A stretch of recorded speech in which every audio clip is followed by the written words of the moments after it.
Ladies and gentlemen, give them a nice big round of applause again. What a film. So whilst I was writing my questions out for the first viewing of this, I decided that I had to watch this another 3 times in order to get what this truly was. But it was an absolutely brilliant, brilliant experimental mockumentary. Samuel, just start with you. What was the sort of the kernel of the idea going into this? Because obviously this is your first debut feature. Why did you go for this in particular? Just my love of filmmakers that make bad films, but who are passionate about it. You know, they're aiming for some artistic ambition, so they're not trying to make a bad film. And so I've always just enjoyed those kind of filmmakers. You know, Ed Wood and U-Boll and a few others. Yeah, because there's like a very similarity between the likes of like Neil Breen and I was thinking of and Tommy Wiseau as well, yes, and the links between those characters. But Yoshi, something that really came to mind, especially in the first couple of minutes, is that he feels like a very David Brent-esque character, as if David Brent was an art house film director, not quite understanding the social cues, not quite understanding where the boundaries are. And I'm sure if there's a HR department that was involved in any of his films, they would have an absolute nightmare. But I would like to ask you about the sort of collaboration you brought to the character, especially with Sam, and how that collaboration came about. Yeah, well, I mean, I think it's just, everything happened really quickly. So everything that I was involved in happened in what, 3 days? 2 days? 3 days. 3 days. Yeah. So so everything was happening very quickly, and Sam, bless his heart, was just so great about collaborating and making me feel like I was in control as a performer. This was my first comedy, so Sam was just great about welcoming me in and just saying just explaining what his vision was, but also being willing to play. So a lot of the scenes that I'm in is us just trying things and playing and figuring things out and really just trying my best to be a, narcissistic, tyrannical director. And it turns out I didn't have to act. I just was myself. There we go. Yeah. I mean, it's really interesting because, Sam, in previous interviews you've said about the scripting format. So you've got 3 different scripts. You've got the behind the scenes, then you have the actual films themselves, and then the interviews were a lot more loose in terms of the scripting. But especially in the first couple of scenes, especially with the petrol gun, and that wasn't improvised at all. No, that wasn't improvised. That was scripted. The only thing the only stumbling block was what thing smelled like petrol or gasoline, and then in the end we're like, okay, well, maybe soy sauce. But no, it was originally hot dog. Yeah, it was originally like hot dog water, but it was a bit too like obscure. To soy sauce was the yeah, and I think it was you suggested soy sauce, and was it? I don't think I'm smart enough to. I think that was Sarah. But yeah. No? Well, someone suggested. Someone said soy sauce. But yeah, no, it was fully scripted, and we had all the fire regulations and stuff in place. If anyone wonders, we're not that, guerrilla. So yeah. And I'd like to talk about each of these like individual films because we start off with Killer Pencil, Pencil Killer. Killer Pencil, my bad. You watched it 4 times. I try honestly. I was so mesmerised by I literally just completely forgot what the title. But was there an element of you using the influence of what your version of Remi, what his influences would be, in terms of making each of these films? Because especially with Killer Pencil, you've got elements of Dario Argento, you've got elements of John Carpenter as well. And so as a director and as a writer, what sort of things were you looking for within Remi in terms of his influence in each of these films? Late night movies and movies from the 80s, like bargain basement movies, those kind of B movies, all those kinds of things. I like the idea that Remi didn't go to film school, didn't have any kind of formal education, but he got all of his education from that, and he thought, well, this is how we make films. And so he probably got inspired by, you know, the worst films in terms of the guidance. But yeah, I would say those kind of films, you know, bad like 80s horror films, and you saw in The Greek Connection, there's a lot of like synth wave music, and you know, that's all very kind of 80s inspired. And yeah, I mean, it's an incredible performance by you, Yoshi, and especially just. I would like to know if you were involved in the blurred out sequences, where Remi is completely blurred out as what is due to the talk about the mockumentary. About how I replaced someone? No. Yeah, I was involved. Okay. But with those some capacity. yeah. But I'd like to know considering this your first comedy role. Was this like one of the most difficult challenges you had? No, quite the opposite. It was the most liberating, fun I've ever had on a set. Absolutely. Whoever did that. Yeah. That's what we were doing every day. Just, woo! All right, cut. Woo! Oh, that was great. No, I mean, like, just, you know, performing a sexual act on a pencil was not in the cards for me, but that was incredible. And yeah, I think the hardest part was really just figuring out how to, because we decided pretty early on that Remi must be a pretty bad actor. Yes. Right? Bad filmmaker, bad actor. Yeah. And so, like, I've never had to try to be a bad actor on purpose. No. But watching it back, that was pretty bad. So I think we got it. But that's actually a difficult thing because you want to be a bad actor, but you still want it to be like entertaining and like funny, but not like come across as someone who's trying to do something and not accomplishing it. It's a tricky little thing, you know. But it's also like trying to find the truth within that. Right. Because especially with comedy. Right, because he's trying his best. Yeah. Yeah. Right. So how do you play someone who's trying to be a good actor but failing? And I don't know if we got it, but that was probably the most challenging part for me. Yeah, I think you did justice. Thank you. All right, I'm leaving. Thank you. Cheers. Thank you. That's all time. No, so I was going to say about because the cast. I see some of the cast members here tonight. I mean, what a cast! Can I just say, are any of the actors here who played the people being interviewed, like the parents, for example? No, the parents aren't here, but The mom? That's what I was going to say. Yeah. Like, So real. yeah, that's like one of the greatest acting performances Of the ever year. recorded. So Yeah. is that her first job? yeah, so it's an interesting story. So she was a teacher her whole life, an art teacher, and then she retired and got bored and said, I might just start acting. And that was literally her first role. And also the original actress dropped out, and she came in with like 2 days' notice and memorized everything, because I had character treatments, not scripts for them. And she just memorized everything and, yeah, just did an incredible job. So, yeah, I get that feedback a lot for her. I think it says something about you as a director, because I think the strongest part of this film is the naturalness of the people being interviewed. Like, it really does come across as real people being interviewed about a real film. And one of the strengths of the film is that some people will be fooled into thinking this is real. Yep. Yeah. And so if all of the actors playing real people were so convincing, that says a lot about whatever you were doing on set to get them into that authentic place. So, you know, that's one of the things I was thinking while watching it. So, Yep. Credit goes to the cast as well. That was a combined team effort, I guess. But yeah. I mean, that is. There's so many individual performances in that. Not just, especially Lizzie's character in Satsuman, which was that in any chance drawn out of a real life experience of working with actors of that caliber at all, or was that just something that came to you as you were making it?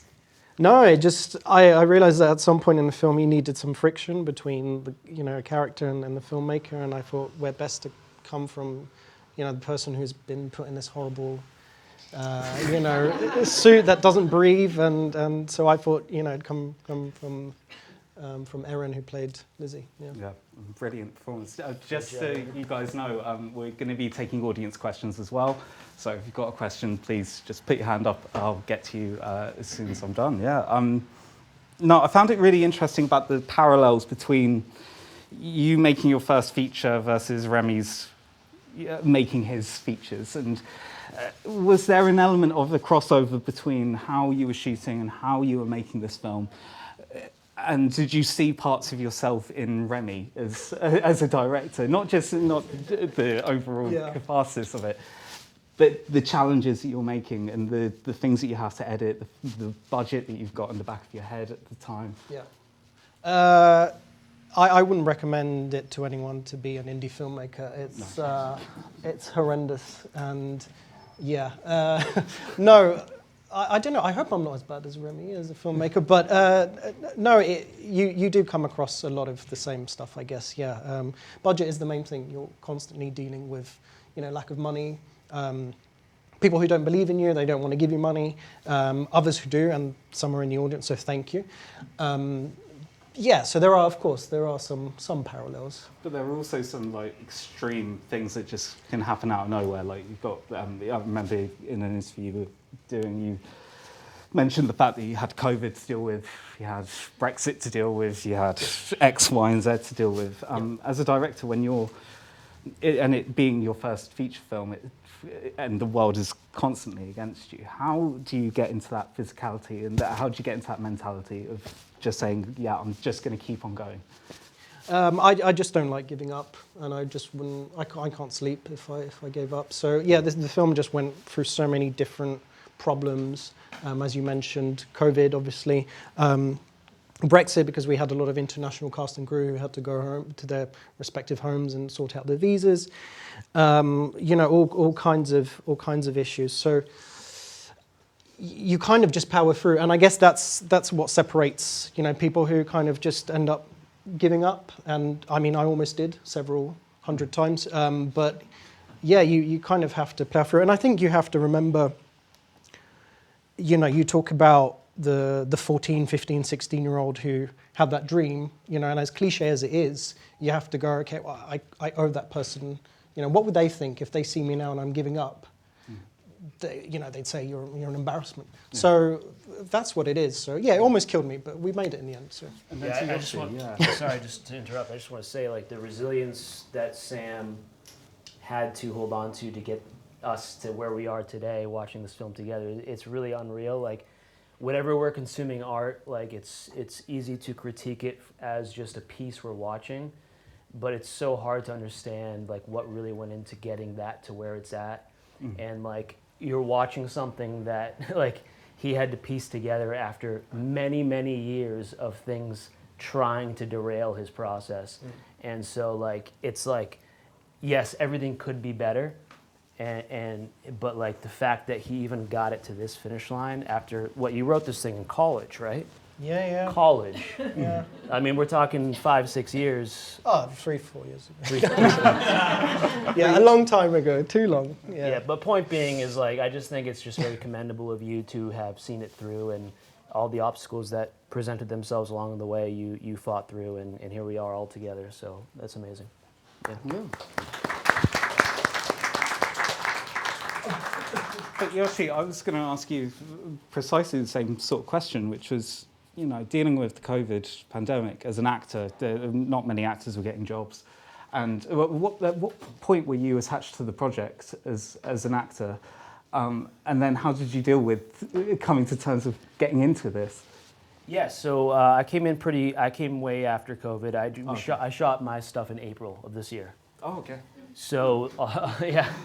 So, again, he went through a lot of shit to get here. This is my first time seeing the film. Yeah. So I hadn't seen any of the scenes except for the ones I'm in. Well, I hadn't seen those either, but Sam brought me in April of this year. So no COVID battles on this one for me. Okay.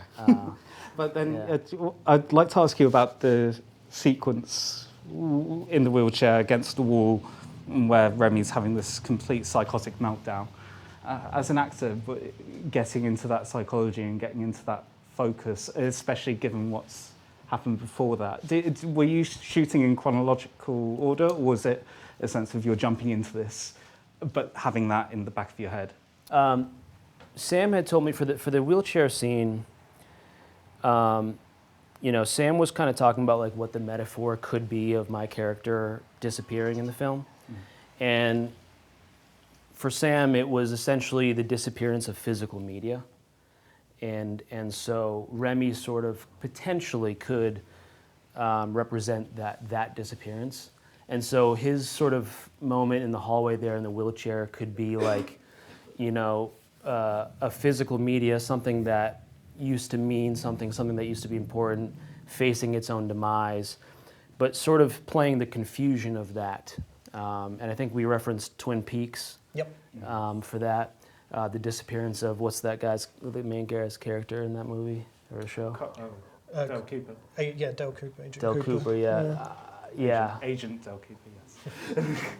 Yeah, so it's just kind of like a confusion of like, you know, what's happening to me, like, you know, like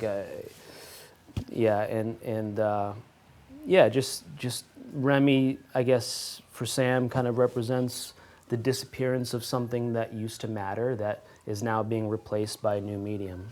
I think that's really interesting, though, when the fact that you said that, and we're currently at the Nickel Cinema, which is one of the best cinemas in London.